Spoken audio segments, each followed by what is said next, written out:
हमने शहर को दी एक नई पहचान, हम हैं सिंघानिया बिल्डकॉन। रूस यूक्रेन के बीच युद्ध का आज 11वां दिन है। अब भी यूक्रेन में रूसी सैनिक लगातार हमला कर रहे हैं। यूक्रेन की राजधानी कीव पर कब्जे के लिए रूस का भीषण हमला जारी है। वहीं किसी भी वक्त बड़े हवाई हमले का अलर्ट जारी कर दिया गया है। इधर यूक्रेन के राष्ट्रपति जेलेंस्की ने सेना की कमान संभाल ली है। वहीं रूस का कहना है कि यूक्रेन छात्रों को ढाल बना रहा है। रूस यूक्रेन युद्ध के 10वें दिन ऑपरेशन गंगा के तहत यूक्रेन से 337 भारतीयों को दिल्ली लाया गया। यूक्रेन से 154 भारतीय नागरिकों को लेकर एक विशेष उड़ान स्लोवाकिया के कोशिशे से राष्ट्रीय राजधानी दिल्ली के लिए उतरी। वहीं यूक्रेन से 183 भारतीय नागरिकों को लेकर एक और विशेष उड़ान हंगरी के बुडापेस्ट से राष्ट्रीय राजधानी दिल्ली पहुंची। प्रधानमंत्री नरेंद्र मोदी आज महाराष्ट्र के पुणे जाएंगे और पुणे मेट्रो रेल परियोजना का उद्घाटन करेंगे। इसके साथ ही पीएम मोदी पुणे नगर निगम परिसर में छत्रपति शिवाजी महाराज की मूर्ति का अनावरण करेंगे। साथ ही कई विकास परियोजनाओं की आधारशिला रखेंगे और सिम्बायोसिस विश्वविद्यालय के स्वर्ण जयंती समारोह की शुरुआत करेंगे। देश में कोरोना के मामलों में आज मामूली गिरावट दर्ज की गई। पिछले 24 घंटों में कोरोना के 5,476 नए केस सामने आए और 158 मरीजों की मौत हुई। वहीं 9,754 लोग ठीक हुए, जिसके बाद अब एक्टिव मामलों की संख्या घटकर 59,442 हो गई। रूस यूक्रेन के बीच युद्ध का आज 11वां दिन है। अब भी यूक्रेन में रूसी सैनिक लगातार हमला कर रहे हैं। यूक्रेन की राजधानी कीव पर कब्जे के लिए रूस का भीषण हमला जारी है। वहीं किसी भी वक्त बड़े हवाई हमले का अलर्ट जारी किया गया है। इधर यूक्रेन के राष्ट्रपति जेलेंस्की ने सेना की कमान संभाल ली है। वहीं रूस का कहना है कि यूक्रेन छात्रों को ढाल बना रहा है। रूस यूक्रेन युद्ध के 10वें दिन ऑपरेशन गंगा के तहत यूक्रेन से 337 भारतीयों को दिल्ली लाया गया। यूक्रेन से 154 भारतीय नागरिकों को लेकर एक विशेष उड़ान स्लोवाकिया के कोशिशे से राष्ट्रीय राजधानी दिल्ली में उतरी। वहीं यूक्रेन से 183 भारतीय नागरिकों को लेकर एक और विशेष उड़ान हंगरी के बुडापेस्ट से राष्ट्रीय राजधानी दिल्ली पहुंची।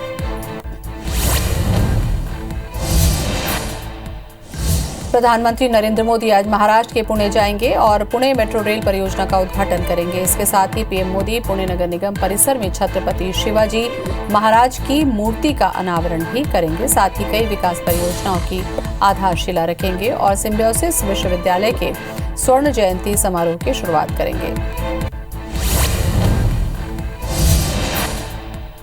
देश में कोरोना के मामलों में आज मामूली गिरावट दर्ज की गई। पिछले 24 घंटों में कोरोना के 5,476 नए केस सामने आए और 158 मरीजों की मौत हुई।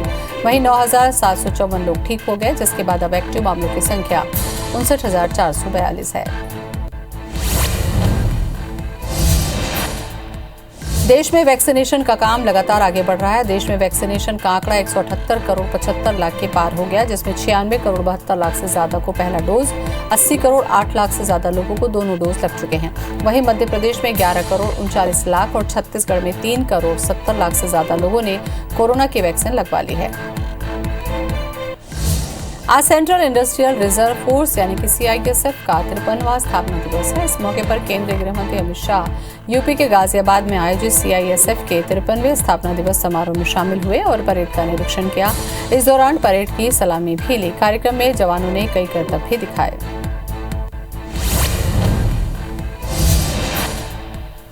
रूस यूक्रेन युद्ध के 10वें दिन ऑपरेशन गंगा के तहत यूक्रेन से 337 भारतीयों को दिल्ली लाया गया। यूक्रेन से 154 भारतीय नागरिकों को लेकर एक विशेष उड़ान स्लोवाकिया से कोशिशे से राष्ट्रीय राजधानी दिल्ली के लिए उतरी। वहीं यूक्रेन से 183 भारतीय नागरिकों को लेकर एक और विशेष उड़ान हंगरी के बुडापेस्ट से राष्ट्रीय राजधानी दिल्ली पहुंची।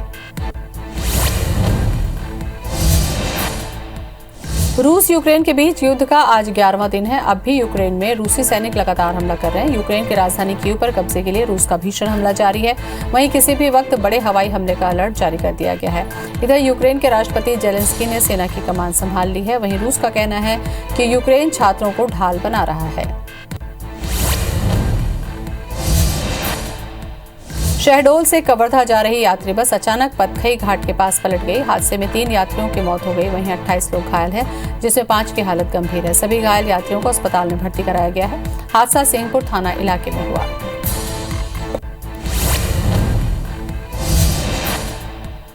देश में वैक्सीनेशन का काम लगातार आगे बढ़ रहा है। देश में वैक्सीनेशन का आंकड़ा 178 करोड़ 75 लाख के पार पहुंच गया, जिसमें 96 करोड़ 72 लाख से ज्यादा को पहला डोज, 80 करोड़ 8 लाख से ज्यादा लोगों को दोनों डोज लग चुके हैं।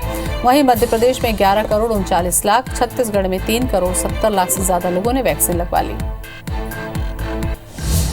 भारतीय महिला टीम ने पाकिस्तान को वर्ल्ड कप के पहले मैच में 107 रनों से हरा दिया। पाक के सामने 245 रन का टारगेट था, जिसके जवाब में टीम 43 ओवर में 137 रन ही बना सकी और मुकाबला हार गई। भारत की ओर से राजेश्वरी गायकवाड़ ने सबसे ज्यादा 4 विकेट लिए।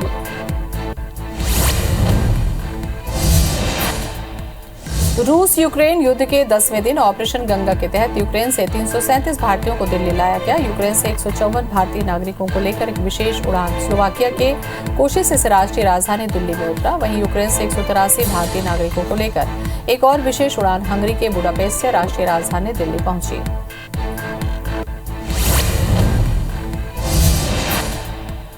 रूस यूक्रेन के बीच युद्ध का आज 11वां दिन है। अब भी यूक्रेन में रूसी सैनिक लगातार हमला कर रहे हैं। यूक्रेन की राजधानी कीव पर कब्जे के लिए रूस का भीषण हमला जारी है। वहीं किसी भी वक्त बड़े हवाई हमले का अलर्ट जारी किया गया है। इधर यूक्रेन के राष्ट्रपति जेलेंस्की ने सेना की कमान संभाल ली है। वहीं रूस का कहना है कि यूक्रेन छात्रों को ढाल बना रहा है।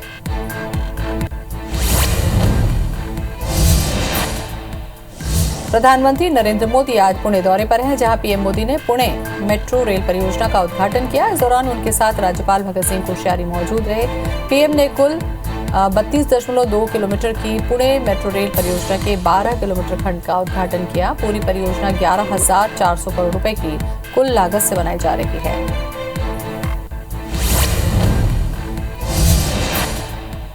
प्रधानमंत्री नरेंद्र मोदी आज सुबह करीब 11 बजे पुणे नगर निगम परिसर में छत्रपति शिवाजी महाराज की मूर्ति का अनावरण उन्होंने किया। ये मूर्ति 1,850 किलोग्राम गन मेटल से बनी है और लगभग 9.5 फीट ऊंची है।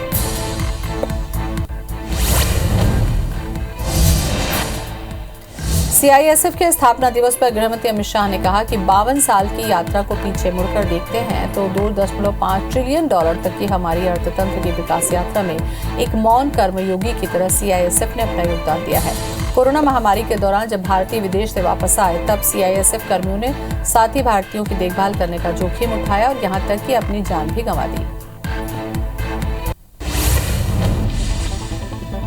भारतीय महिला टीम ने पाकिस्तान को वर्ल्ड कप के पहले मैच में 107 रनों से हरा दिया। पाक के सामने 245 रनों का टारगेट था, जिसके जवाब में टीम 43 ओवर में 137 रन ही बना सकी और मुकाबला हार गई। भारत की ओर से राजेश्वरी गायकवाड़ ने सबसे ज्यादा 4 विकेट लिए।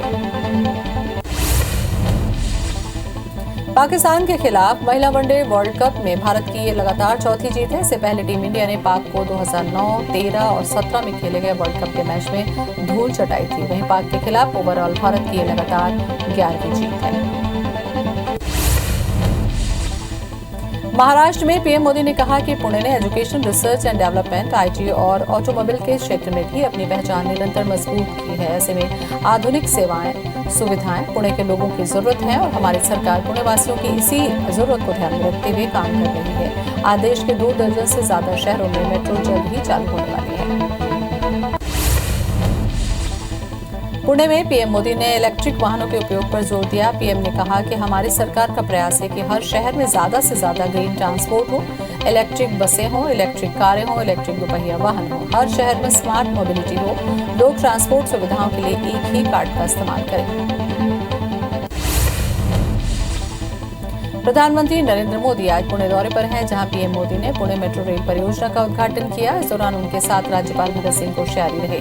पीएम ने कुल 32.2 किलोमीटर के पुणे मेट्रो रेल परियोजना के 12 किलोमीटर का खंड का आगाज किया। पूरी परियोजना 11,400 करोड़ रुपए की कुल लागत से बनाई जा रही है। प्रधानमंत्री मोदी आज सुबह करीब 11 बजे पुणे नगर निगम परिसर में छत्रपति शिवाजी महाराज की मूर्ति का अनावरण किया। ये मूर्ति 1,850 किलोग्राम गन मेटल से बनी है और लगभग 9.5 फीट ऊंची है। इस दौरान प्रधानमंत्री नरेंद्र मोदी पुणे मेट्रो ट्रेन के गरवारे कॉलेज मेट्रो स्टेशन से आनंद नगर मेट्रो स्टेशन तक यात्रा की। इस दौरान पीएम मोदी ने मेट्रो ट्रेन में बैठे स्कूली छात्रों से बातचीत की। आज सेंट्रल इंडस्ट्रियल रिजर्व फोर्स यानी कि CISF का 53वां स्थापना दिवस है। इस मौके पर केंद्रीय गृह मंत्री अमित शाह यूपी के गाजियाबाद में आयोजित CISF के 53वें स्थापना दिवस समारोह में शामिल हुए और परेड का निरीक्षण किया। इस दौरान परेड की सलामी भी ली। कार्यक्रम में जवानों ने कई करतब दिखाए।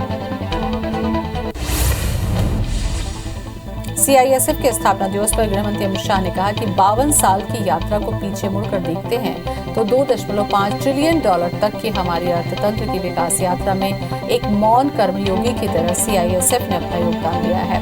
कोरोना महामारी के दौरान जब भारतीय विदेश से वापस आए थे तब CISF कर्मियों ने साथी भारतीयों की देखभाल करने का जोखिम उठाया और यहाँ तक कि अपनी जान भी गंवा दी। रूस यूक्रेन युद्ध के 10वें दिन ऑपरेशन गंगा के तहत यूक्रेन से 337 भारतीयों को दिल्ली लाया गया। यूक्रेन से 154 भारतीय नागरिकों को लेकर एक विशेष उड़ान स्लोवाकिया से कोसी से राष्ट्रीय राजधानी दिल्ली में उतरी। वहीं यूक्रेन से 183 भारतीय नागरिकों को लेकर एक और विशेष उड़ान हंगरी के बुडापेस्ट से राष्ट्रीय राजधानी दिल्ली पहुंचा। उत्तर प्रदेश के CM योगी ने रूस यूक्रेन युद्ध के बीच प्रदेश में वापस लौटे 50 छात्रों से मुलाकात की। इस दौरान डिप्टी CM और प्रदेश अध्यक्ष भी मौजूद रहे। ऑपरेशन गंगा के तहत लोगों को वतन वापसी कराई जा रही है। बता दें कि यूक्रेन से करीब 550 छात्र प्रदेश वापस लौटे हैं। रूस यूक्रेन के बीच युद्ध का आज 11वां दिन है। अब भी यूक्रेन में रूसी सैनिक लगातार हमला कर रहे हैं। यूक्रेन की राजधानी कीव पर कब्जे के लिए रूस का भीषण हमला जारी है। वहीं किसी भी वक्त बड़े हवाई हमले का अलर्ट जारी कर दिया गया है। इधर यूक्रेन के राष्ट्रपति जेलेंस्की ने सेना की कमान संभाल ली है। वहीं रूस का कहना है कि यूक्रेन छात्रों को ढाल बना रहा है। रूसी सेना ने एक बार फिर से खार्किव को निशाना बनाया है। रूसी सेना ने खार्किव में एयर स्ट्राइक की है। बता दें कि इसकी वजह से वहां की कई इमारतों में आग लग गई, जिससे भारी नुकसान हुआ। यूक्रेन के राष्ट्रपति व्लादिमीर जेलेंस्की ने अमेरिका से और लड़ाकू विमान भेजने और रूस से तेल आयात कम करने की भावुक अपील की है। जेलेंस्की ने शनिवार को अमेरिकी सांसदों को निजी तौर पर किए गए वीडियो कॉल में कहा कि संभव है कि वे उन्हें आखिरी बार जिंदा देख रहे हों। बता दें कि यूक्रेन के राष्ट्रपति राजधानी कीव में ही मौजूद हैं। यूक्रेन और रूस की जंग का आज 11वां दिन है। इसी क्रम में रूस के राष्ट्रपति पुतिन ने धमकी दी कि अगर यूक्रेन नहीं झुका तो उसका नामो निशान हटा दिया जाएगा। वहीं पुतिन की धमकी के जवाब में यूक्रेन के राष्ट्रपति जेलेंस्की ने कहा कि हम आजादी के लिए लड़ेंगे और किसी के सामने नहीं झुकेंगे।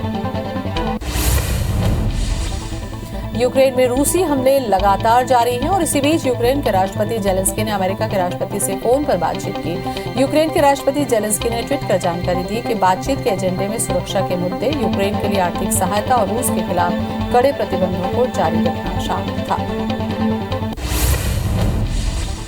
रूस के हमले के बाद बड़ी संख्या में यूक्रेन के लोगों ने देश छोड़ना शुरू कर दिया। यूक्रेन के शरणार्थियों की संख्या 15 लाख के पार पहुंचने की उम्मीद है। रूस के द्वारा हमले के बाद बड़ी संख्या में लोगों ने देश छोड़ना शुरू कर दिया। बता दें कि लोगों ने पोलैंड, रोमानिया, स्लोवाकिया और अन्य जगहों पर शरण ली है। अफगानिस्तान के होम मिनिस्टर सिराजुद्दीन हक्कानी पहली बार दुनिया के सामने आया। बता दें कि अमेरिकी फौज 20 साल तक अफगानिस्तान में रही, लेकिन $10 लाख के इस वांटेड आतंकी का फोटो भी हासिल नहीं कर पाई थी। दरअसल अफगानिस्तान पुलिस की पासिंग आउट परेड थी, तभी वहां के गृह मंत्री सिराजुद्दीन मंच पर पहुंचे तो सब हैरान रह गए। दक्षिण कोरिया के पूर्वी इलाके में लगी भीषण आग से अब तक 116 घर तबाह हो चुके हैं। 6000 से ज्यादा लोगों ने घर छोड़ दिया है। बता दें कि जंगलों में आग की शुरुआत शुक्रवार सुबह तटीय शहर उलजिन में एक पहाड़ से हुई थी। नेशनल फायर एजेंसी के मुताबिक सैकड़ों फायर फाइटर्स को प्लांट में तैनात किया गया, जिसके बाद आग पर काबू पाया गया। नेपाल में भूकंप के झटके महसूस किए गए। भूकंप का केंद्र राजधानी काठमांडू से 166 किलोमीटर दूर था।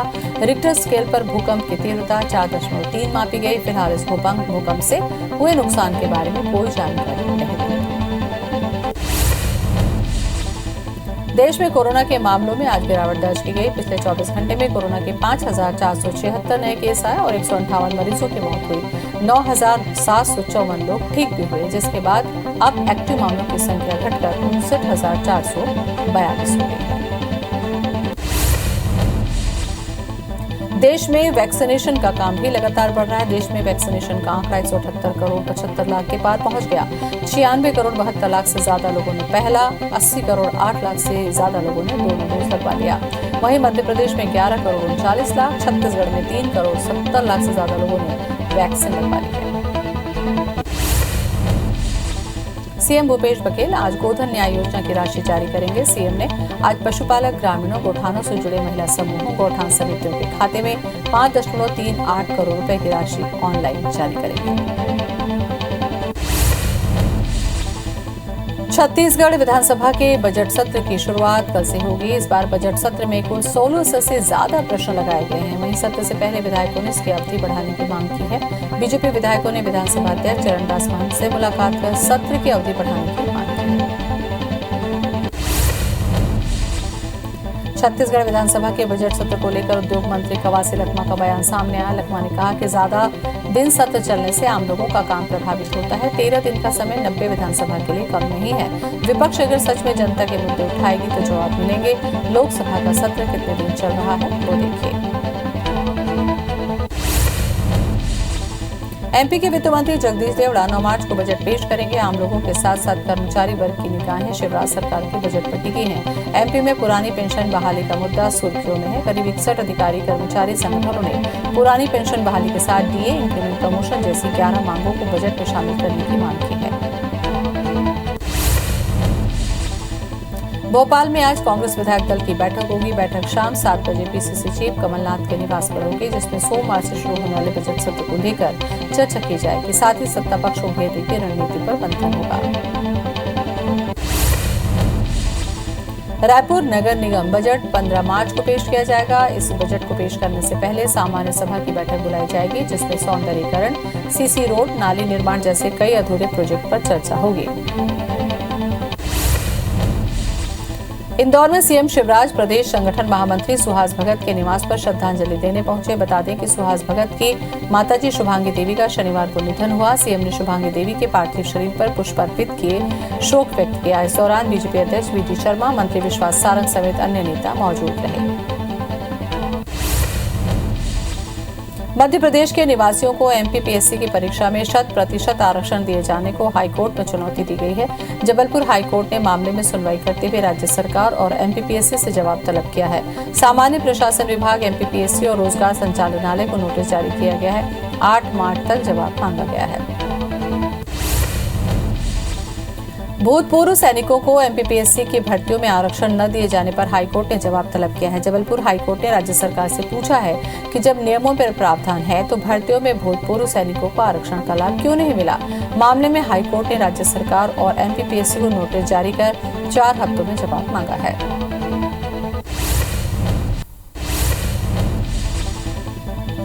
शहडोल से कवर्धा जा रही यात्री बस अचानक पत्थई घाट के पास पलट गई। हादसे में 3 यात्रियों की मौत हो गई। 28 लोग घायल हुए, जिनमें से 5 की हालत गंभीर है। सभी घायल यात्रियों को अस्पताल में भर्ती किया गया है। हादसा सिंहपुर थाना इलाके में हुआ।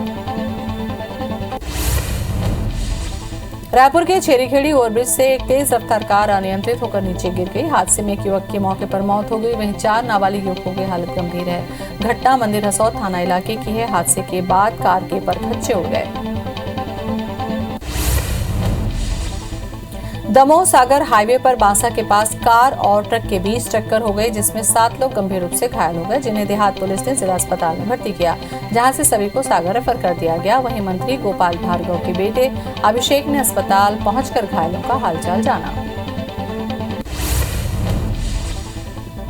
टीकमगढ़ छतरपुर रोड पर बड़ाघाट नर्सरी के पास सरिया से भरा ट्रैक्टर पलटने से 2 लोगों की मौत हो गई। मृतकों की पहचान पवन अहिरवार और राधेचरण अहिरवार के रूप में हुई। वहीं घटना की सूचना मिलते ही मौके पर पहुंची पुलिस ने शवों को कब्जे में लेकर आगे की कार्रवाई शुरू कर दी है। सागर के दलपतपुर थाना क्षेत्र के जंगल में युवक और युवती की लाश मिली है। पुलिस के मुताबिक दोनों की लाश पेड़ से लटकी मिली, जो कई दिन पुरानी बताई जा रही है। अभी तक मृतकों की पहचान नहीं हो सकी है। फिलहाल दलपतपुर पुलिस जांच में जुटी हुई है। दंतेवाड़ा में एक नाबालिग बेटे को पिता की नसीहत नागवार गुजरी और उसने अपने पिता की हत्या कर दी। पिता नाबालिग बेटे को शराब पीने से मना किया तो आवेश में आकर बेटे ने उसकी हत्या कर दी। घटना बारसूर थाना इलाके के मंगरनार की है। अयोध्या में राम जन्मभूमि परिसर के निकट येलो जोन की सुरक्षा में तैनात सिपाही का शव पंखे से लटका मिला। घटना की सूचना मिलते ही सुरक्षा के आला अधिकारी मौके पर पहुंचे। बताया जा रहा है कि मृतक गगन राठी अयोध्या कोतवाली इलाके में किराए के मकान में रहता था। वहीं जवान ने फांसी क्यों लगाई, इसकी जांच पुलिस कर रही है। सरायपाली में अवैध रूप से जुआ खिलाते हुए एक युवक को गिरफ्तार किया गया और उसके पास से 3000 रुपए और सट्टा पट्टी की पर्ची जब्त की गई। अब पुलिस ने आरोपी को हिरासत में लेकर जांच शुरू कर दी है। शिवपुरी की कोतवाली पुलिस ने महज 2 दिन में ट्रांसपोर्टर की कार से 5 लाख रुपए चुराने वाले शातिर बदमाश को दिल्ली में दबोच लिया। हालांकि घटना को अंजाम देने वाले 4 आरोपी अभी फरार हैं, जिनकी तलाश जारी है। पकड़े गए बदमाशों से पुलिस ने चोरी की गई रकम में से 3 लाख रुपए बरामद कर लिए हैं। पुलिस ने सीसीटीवी फुटेज से कार का पता लगाया। जबलपुर पुलिस को वाहन चेकिंग के दौरान मिले 2 नाबालिग घातक हथियार बनाने के सरगना निकले। दोनों ने यूट्यूब के वीडियो देखकर हथियार बनाना सीख लिया, जो अवैध हथियारों का कारखाना चलाने लगे। धनवंतरी नगर पुलिस ने हनुमानताल क्षेत्र में रहने वाले 2 नाबालिग लड़कों को पकड़ा और तलाशी ली तो उनके पास देशी कट्टा और एक चाकू मिला। बेमेतरा की सिटी कोतवाली पुलिस ने शहर के विभिन्न दुकानों में चोरी करने वाले 3 चोरों को बिलासपुर से गिरफ्तार किया। गिरफ्तार चोरों में से एक नाबालिग है। पुलिस ने मुखबिर की सूचना पर यह कार्रवाई की और आरोपियों के पास से एक मोटरसाइकिल सहित नकद बरामद किया। धमतरी के कुंडेल गांव में दहेज प्रताड़ना के आरोप में करेली बड़ी पुलिस ने पीड़िता के पति और सास को गिरफ्तार कर लिया। पुलिस के मुताबिक रत्ना साहू को दहेज कम लाने के नाम पर उसका पति राकेश कुमार साहू और सास उमाबाई साहू प्रताड़ित कर रहे थे, जिसके आधार पर यह कार्रवाई की गई। दतिया के प्रसिद्ध मंदिर रतनगढ़ माता मंदिर में जोरदार धमाके और धुएं के गुबार से पूरा जंगल दहल गया। हवा में उड़ते एयरक्राफ्ट और उनसे गिरते गोलों को देखकर रतनगढ़ मंदिर पहुंचे परिसर में श्रद्धालु भी सहमे नजर आए। हालांकि प्रशासनिक अधिकारी इस पर कुछ भी बोलने से बचते नजर आए। गौरेला शहर के प्रवेश द्वार के नाम से जाने वाले कमानिया गेट खराब होने की कगार पर है। प्रशासन की उदासीनता के चलते कमानिया गेट खराब होने लगा है। बता दें कि वर्ष 1956 में देश के पहले राष्ट्रपति doctor Rajendra Prasad Pendra road railway station पहुंचे थे, जिनका स्वागत इसी गेट से किया गया था। इसलिए इस गेट को राजेंद्र द्वार भी कहा जाता है। जशपुर जिले में हॉकी प्रशिक्षण केंद्र खोले जाने की स्वीकृति मिलने के बाद यहां के खिलाड़ियों में उत्साह है। हॉकी खिलाड़ियों को अब जशपुर के स्ट्रोटर्फ खेल मैदान में बेहतर प्रशिक्षकों के द्वारा ट्रेनिंग दी जाएगी। बता दें कि जिले के कई हॉकी खिलाड़ियों को देश के बाहर भी खेलने का मौका मिला है। मरवाही के कई गांवों में सर्वधर्म ध्वज सम्मान यात्रा निकाली गई। यात्रा की शुरुआत गोंडवाना समाज के लोगों ने बूढ़ा देव की पूजा से की। बाइक यात्रा में लोगों ने भगवा झंडे के साथ विश्व शांति की प्रार्थना की है। वहीं यात्रा का जगह जगह लोगों ने स्वागत किया। अंतर्राष्ट्रीय महिला दिवस पर भोपाल में 6 मार्च से लेकर 13 मार्च तक अलग अलग कार्यक्रम के तहत महिला सशक्तिकरण का संदेश दिया जाएगा, जिसकी शुरुआत आज विंटेज कार रैली के साथ की गई। कार रैली में स्व सहायता समूह की महिलाओं ने हिस्सा लिया। इस आयोजन में 40 कारें शामिल थी। सरगुजा जिले में आयोजित होने वाले मैनपाट महोत्सव की तैयारियां अपने अंतिम चरण में है। 11 मार्च से शुरू होने वाला मैनपाट महोत्सव 3 दिनों तक 13 मार्च तक चलेगा। महोत्सव में प्रसिद्ध कवि कुमार विश्वास भी शिरकत करेंगे। इसके अलावा मैनपाट महोत्सव में पहली बार दंगल का आयोजन किया जाएगा। बलरामपुर जिले के 6 बच्चों का चयन सैनिक स्कूल के लिए हुआ, जिसके बाद परिजनों में खुशी की लहर है। इन बच्चों की तैयारी शिक्षक सुदर्शन यादव ने काफी मदद की थी। सभी बच्चों ने शिक्षक और स्कूल प्रबंधन को धन्यवाद दिया।